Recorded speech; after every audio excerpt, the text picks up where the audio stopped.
말씀 우리 고린도전서 10장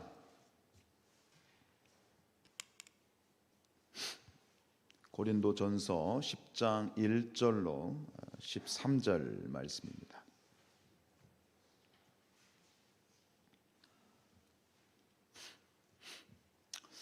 우리 같이 교도하십니다. 형제들아, 나는 너희가 알지 못하기를 원하지 아니하노니 우리 조상들이 다 구름 아래에 있고 바다 가운데로 지나며 다 같은 신령한 음식을 먹으며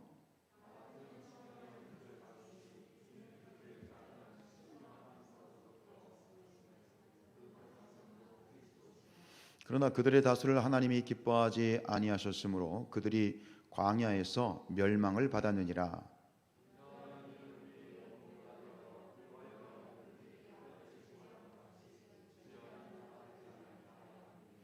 그들 가운데 어떤 사람들과 같이 너희도 우상 숭배하는 자가 되지 말라. 기록된 바 백성이 앉아서 먹고 마시며 일어나서 뛰는다 함과 같으니라.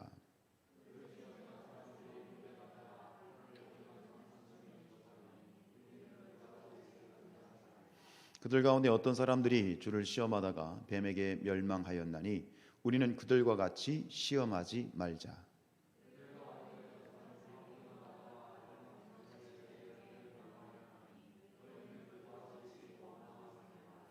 그들에게 일어난 이런 일은 본보기가 되고 또한 말세를 만난 우리를 깨우치기 위하여 기록되었느니라.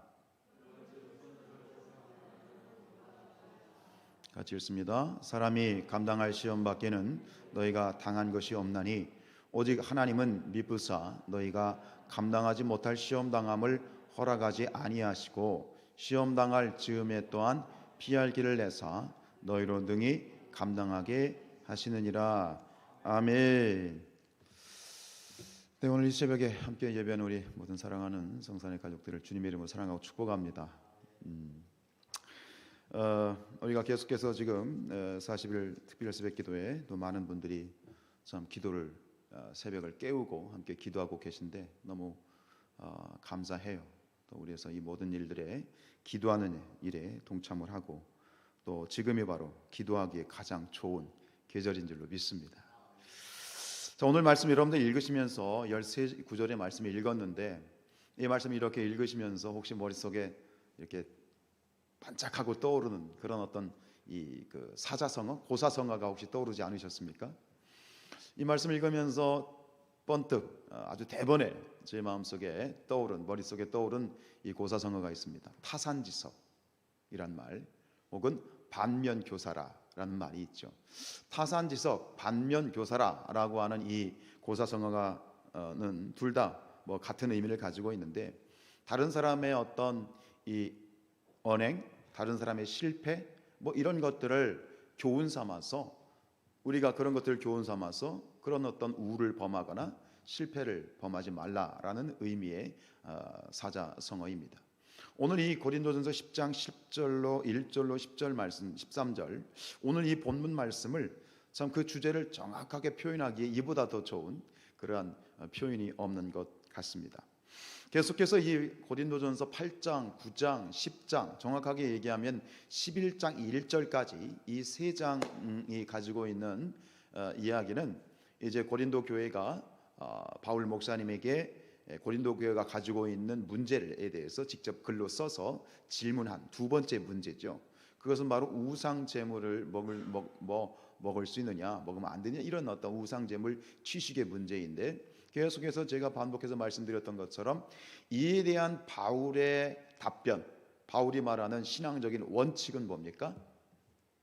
바로 자유절제 그리고 사랑의 원칙을 초지일관으로 이렇게 이야기를 하고 있는데 오늘 이 10장은 그 이야기에 대한 이제 마지막 이제 그 종결 부분인데요.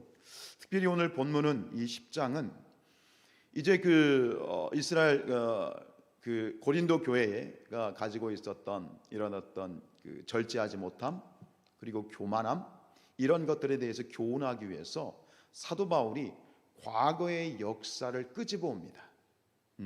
그게 이 이스라엘의 과거의 구약의 역사를 끄집어 와서 그런데 어떤 역사? 성공한 역사, 실패한 역사. 실패한 역사, 즉 동일하게 그들이 하나님으로부터 놀라운 축복과 은혜와 능력을 받았음에도 불구하고 결국 교만하여져서 그 특권과 자유를 절제하지 못하고 오용하다가 결국 그로 인하여서 큰 낭패와 실패를 경험한 그러한 어떤 이 구약의 역사를, 실패의 역사를 가지고 와서 이 고린도 교인들에게 이제 이 부분에 대해서 이제 교훈을 주고 있는 것이지요. 우리 1절 말씀 읽습니다. 시작. 형제들아, 나는 너희가 알지 못하기를 원하지 아니하노니 우리 조상들이 다 구름 아래에 있고 바다 가운데로 지났다 그랬습니다. 백문이 불여일견이죠. 100마디 말보다 실제에 있었던 역사적인 사실에 대한 교훈만큼 강력한 그러한 어떤 이 메시지, 정말 살아있는 메시지, 교훈이 또 어디에 있겠습니까? 여기서 사도 바울은 이렇게 얘기합니다. 너희가 알지 못하기를 원하지 아니하노니. 참 말을 뱅뱅뱅 꼬았죠. 너희가 알지 못하기를 원하지 아니하노니. 한마디로 말하면 무슨 얘기예요? 알기를 원한다는 거야. 그러니까 이거를 이중으로 부정했어요. 이중으로 거듭 부정했다는 얘기는 뭐예요? 강조해요. 그러니까 너희가 이것에 대해서 지금부터 내가 말하는 이 교훈에 대해서 뭐 알면 좋고 너 모르면 뭐 어쩔 수 없는 그런 문제가 아니라 너희가 반드시 너희 마음에 깊이 아로새겨야 된다. 반드시 기억해야 된다. 숙지해야 된다. 그런 어떤 의미로 지금 이 이야기를 시작하는 것이지요. 마찬가지로 우리가 오늘 이 10장 말씀 우리가 앞에 조금만 보겠습니다만 이 10장에 주신 이 교훈을 지금 우리의 신앙 가운데에서 우리 마음판에 깊이 아로새길 수 있는 그런 저와 여러분이 되시기를 주님의 이름으로 축복합니다.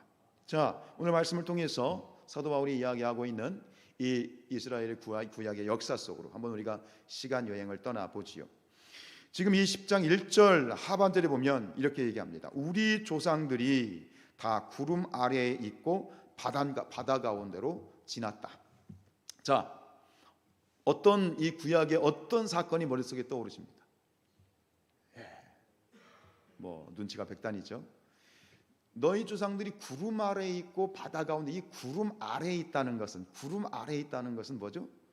구름 기둥에 대한 이야기입니다.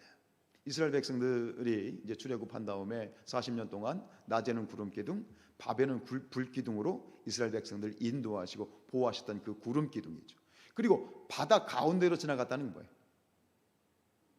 홍해 바다의 기적 사건. 결국 여기서 지금 이 고린도 교인들에게 바울이 상기시키고 있는 이 이스라엘의 그 실패의 역사는 다름 아니라 출애굽의 역사입니다. 여러분, 이 출애굽 사건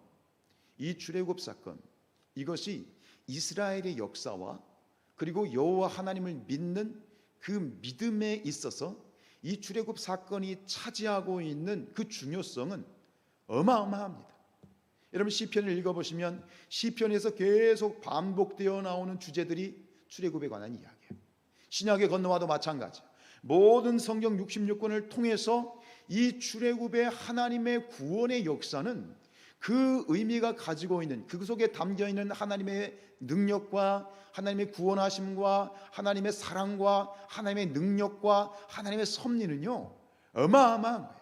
어찌 보면 구약의 핵심을 이루는 그 사건이 바로 이 출애굽의 사건이고, 예수님께서도 이 땅에서 공생의 사역을 하실 때 그 출애굽의 이야기를 끊임없이 되새겼던 것을 우리가 볼 수 있습니다.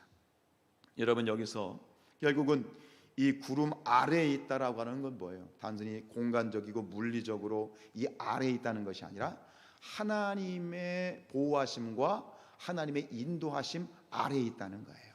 그 하나님의 구름, 낮에는 구름 기둥, 밤에는 불 기둥으로 그 사막의 환경들을 이기게 하시고 인도하셔서 결국은 그 구름 기둥을 따라서 그들이 어디를 건너게 되느냐? 바로 홍해 바다를 반으로 가르시고 이 홍해 바다를 건너면서 하나님의 이스라엘에 대한 구원의 그 첫 단추를 완벽하게 꿰어 가셨던 것이지요.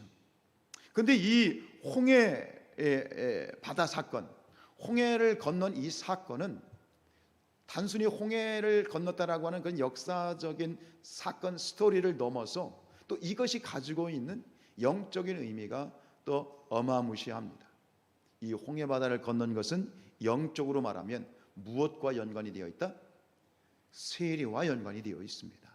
우리가 예수님을 믿고 또 교회 출석을 해서 결단을 하는 거잖아요. 내가 교회와 하나님 앞에서 나는 이제부터 그리스도인으로 살겠습니다, 하나님이 믿는 크리스찬으로 살겠습니다라고 고백하는 그 세례가 가지고 있는 의미의 출처가 어디냐, 그 영적인 어떤 의미의 신학적인 해석의 근거가 어디 있느냐, 그게 바로 이 홍해 바다를 건넌 그런 사건입니다.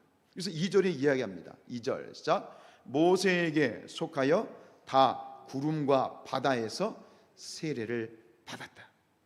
이스라엘 백성들이 구름 기둥의 인도를 받아서 이 홍해 바다를 건넌 것은 영적으로 말하면 그 최소 200만 명이 넘는 그 이스라엘 민족이 한꺼번에 뭘 받은 사건이에요?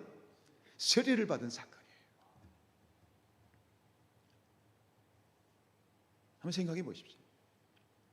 단순히 그 홍해를 이스라엘 백성이 출애굽을 했는데 가다 보니 우연히 홍해를 만났다, 이게 아니에요. 하나님의 계획과 섭리 가운데에서 그 이스라엘 백성들이 광야로 진입하고 적각골이 흐르는 가나안 땅으로 들어가려고 할 때에 하나님께서는 이미 홍해 바다를 예배해 놓으신 거예요. 그 가운데에서 그 홍해 바다를 건nom으로 말미암아, 그런 영화 있잖아요. 니마 그 강을 건너지 마오, 그런 영화 있잖아요. 그 홍해 바다를 건너는 순간 어떤 일이 벌어지느냐, 바로 세례를 통해서 이제 완전한 하나님의 구원받은 백성으로서 거듭나는 사건이 이 바로 영적으로 홍해 바다에서 일어났던 것입니다. 이스라엘이 홍해를 건넌 사건은 영적인 세례 사건, 집단적인 그러한 민족적인 세례 사건이었던 것이죠. 우리의 역사가 기원 전과 기원 후 BC와 AD로 나누어지는 것처럼 오늘 이 홍해의 사건, 홍해 바다를 건너는 사건을 통해서 이제 이스라엘의 역사가 완전히 전과 후로 나누어지는 거예요.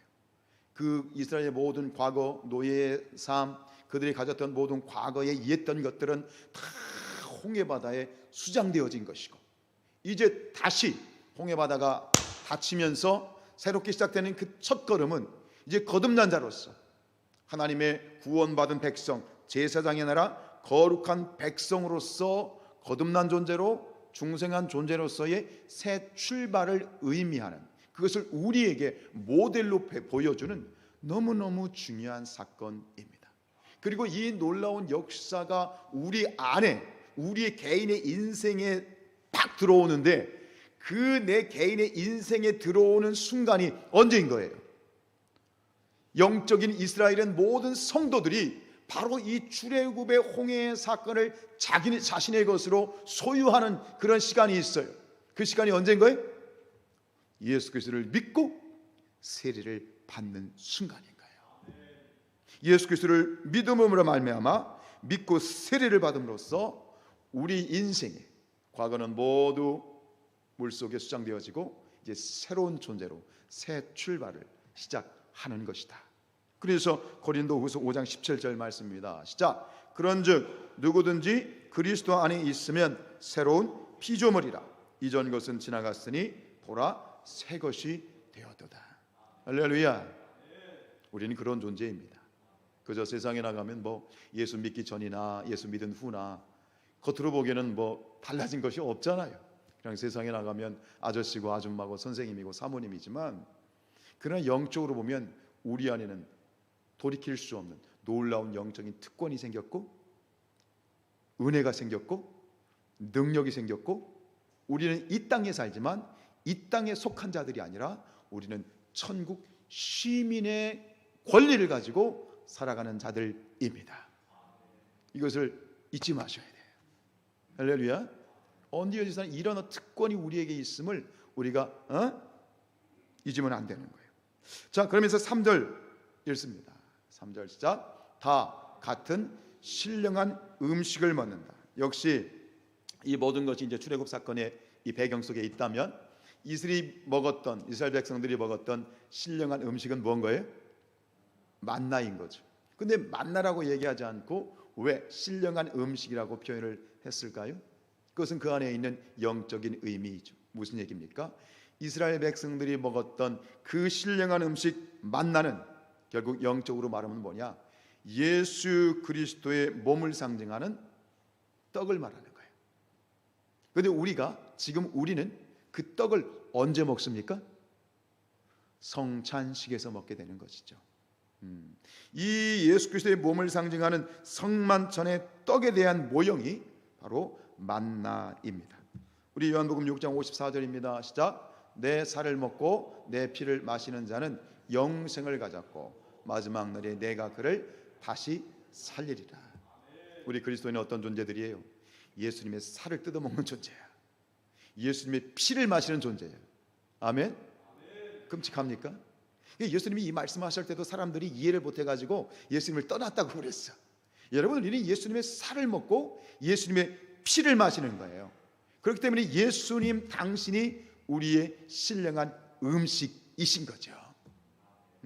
다시 4절입니다. 시작. 다 같은 신령한 음료를 마셨으니 이는 그들을 따르는 신령한 반석으로부터 마셨음에 그 반석은 곧 그리스도시라. 지금 이 고린도전서 10장 1절부터 14절에 있는 내용들은요, 이게 출애굽의 모든 역사를 다 담고 있어요.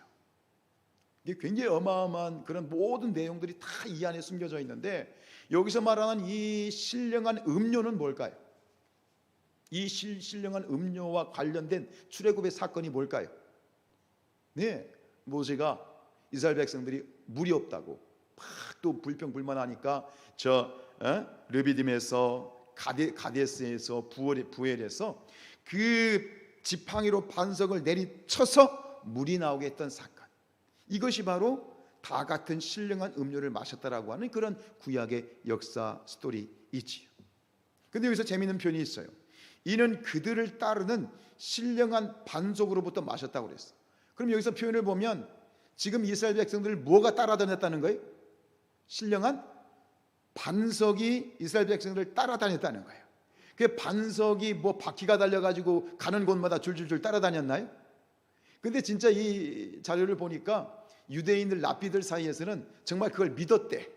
그런 어떤 전설을 믿었다는 거야. 반석이 따라다니면서 이스라엘 백성들에게 물을 공급해줬다, 이거를 믿었다는데 그건 말이 되는 것이 아니에요. 말이 아니죠.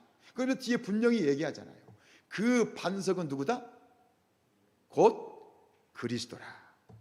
여기서 그들을 따르는 이 신령한 반석이 의미하는 게 뭡니까? 그것은 예수 그리스도라.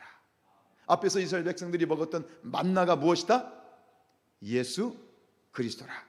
또 그들에게 따라다니면서 그들에게 이 음료를 공급한 그 물, 끊임없이 공급되어지는 그 물은 결국 누구로부터 나온 것이다? 예수 그리스도로부터 나온 것이다. 구약이든 신약이든 오직 그리스도만이 변치 않은 인류의 생명수이십니다. 신약뿐만 아니에요. 오늘 사도 바울이 이것을 신학적으로 해석하면서 정말 놀라운 통찰력을 우리에게 보여주는 거예요. 신약에 예수님이 오심으로 말미암아 신약이 열렸지만, 그러나 예수님은 신약 시대만을 여신 것이 아니라 구약이든 신약이든 모든 오고 오는 세대의 모든 시간과 역사 가운데 예수 그리스도께서는 그 가운데 계셨다는 거예요. 그리고 믿는 모든 자들에게, 하나님을 모든 믿는 자들에게 예수님께서 변치 않은 인류의 생명수가 되어 주셨다.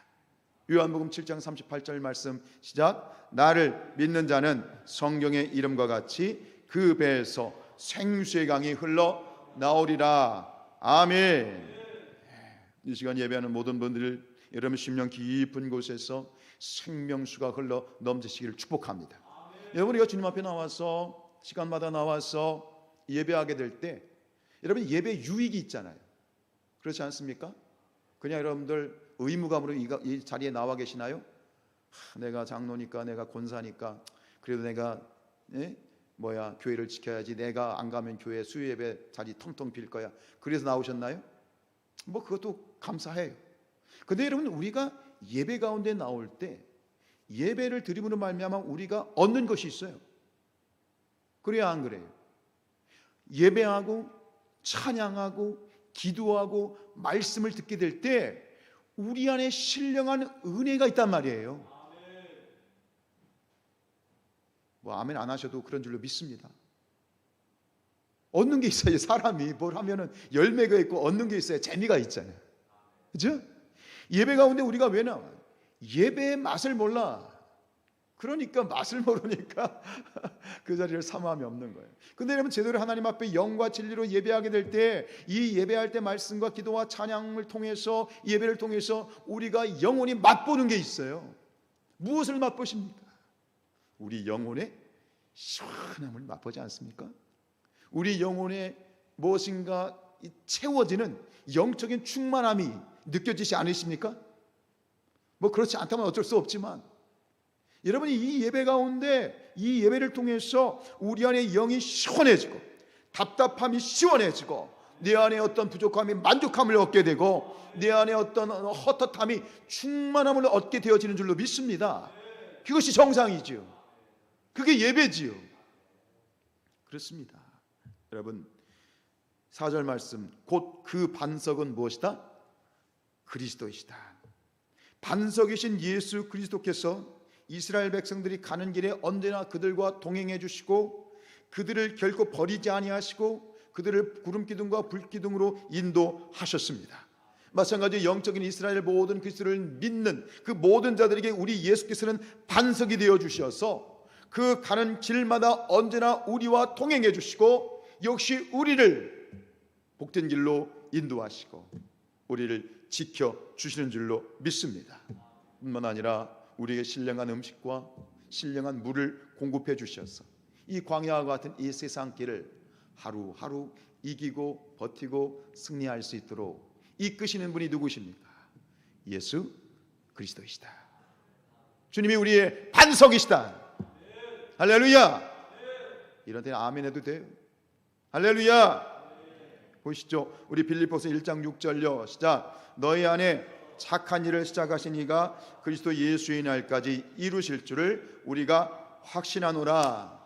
확신하십니까? 시작하신 주님이 끝까지 우리를 붙드시고 우리가 우리의 인생 마지막까지, 세상 끝날 때까지 우리와 함께 하실 걸 믿으십니까? 네, 이 확신 가운데 살아가야 되죠. 그렇다면 우리가 명심할 것이 있어요. 우리가 날마다 꼭 해야 될 일이 있어요. 두 가지입니다. 하나는 뭐예요? 믿음의 주요 온전케 하시는 예수를 바라보는 거예요. 날마다 우리의 시선을 주님께 두는 거예요. 또 한 가지는 뭐죠? 그 주님을 바라보면서 그 주님의 바지가랑이를 꽉 붙잡고 가는 거예요. 다시 한번 말씀드립니다만, 뛰는 놈 위에 나는 놈이 있고, 나는 놈 위에 붙어가는 놈이 있는 거예요. 우리는 어떤 존재예요? 붙어가는 존재예요. 주님을 절대로 놓아서는 안 돼요. 주님을 붙들고 가야 되는 거예요. 철석같이 주님께 붙어서 절대 떨어지지 마시기 바랍니다. 주님이 우리의 반석이 되어 주신다. 얼마나 은혜가 돼요. 아멘입니까?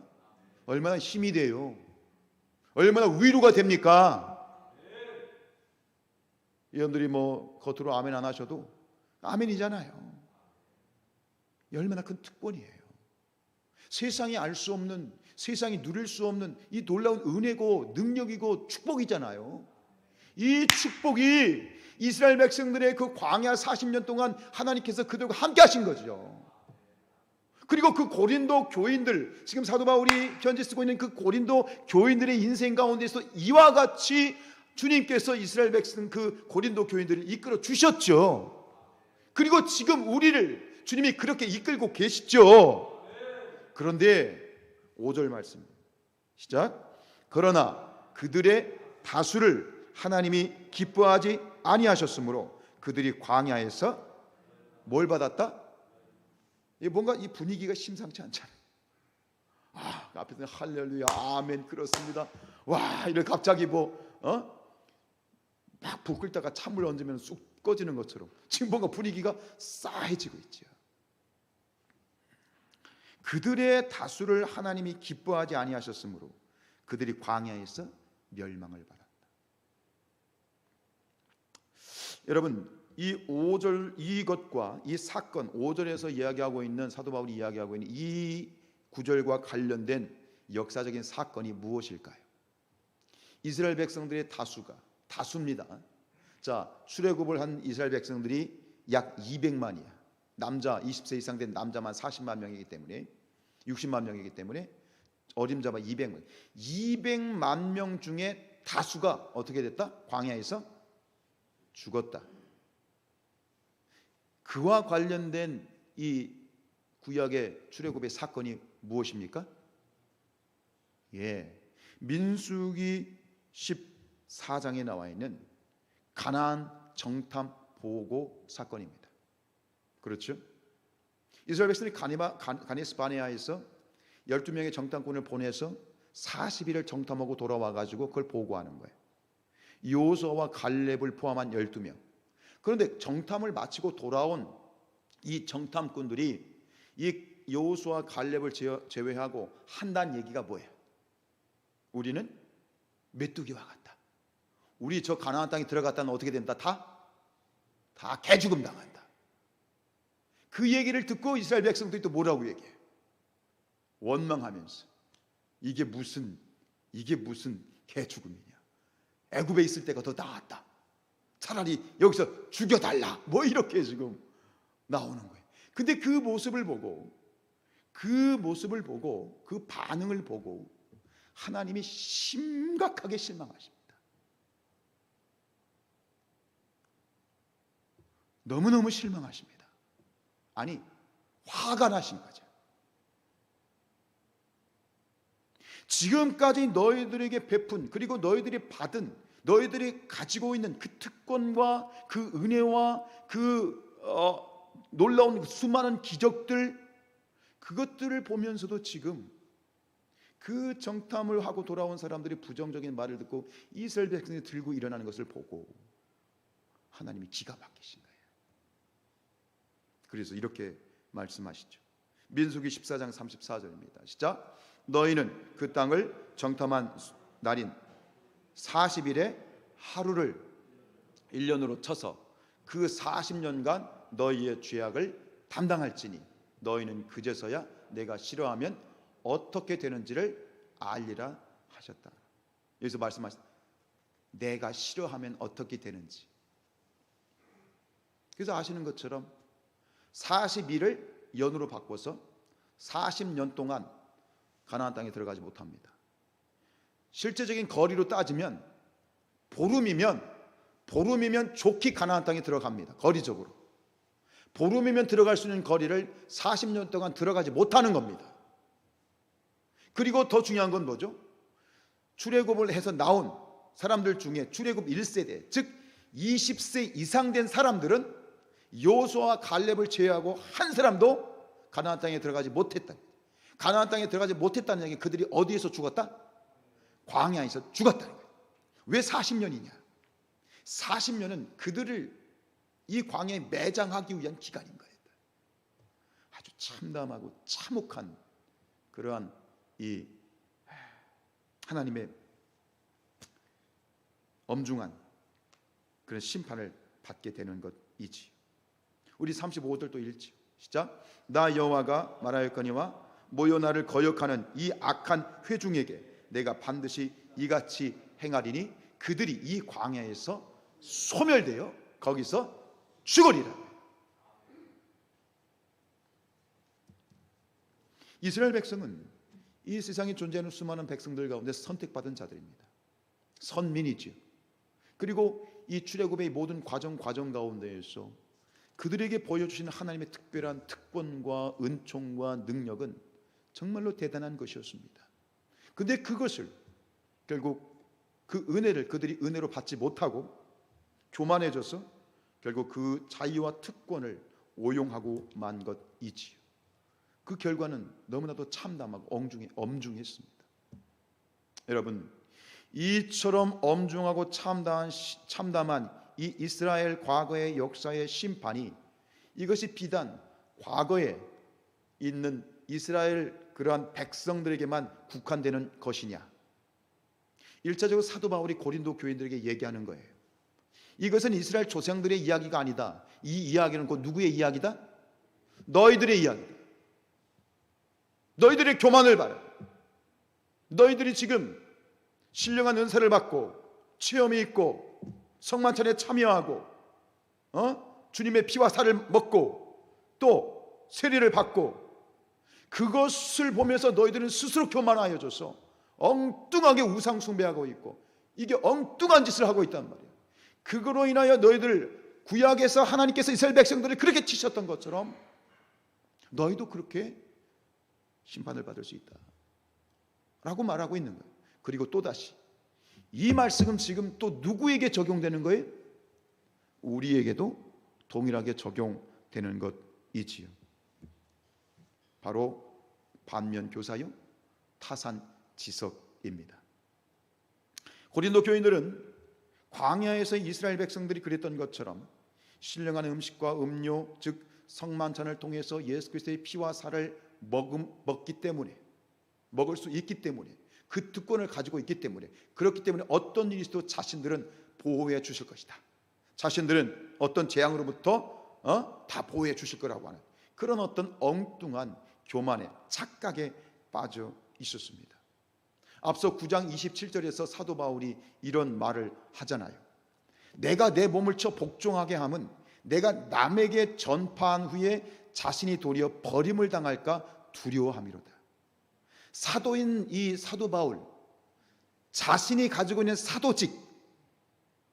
사도직이 바울이 말하는 건 자신이 가지고 있는 사도직이 이 구원의 보장이 되지 못한다는 걸 얘기하는 거예요.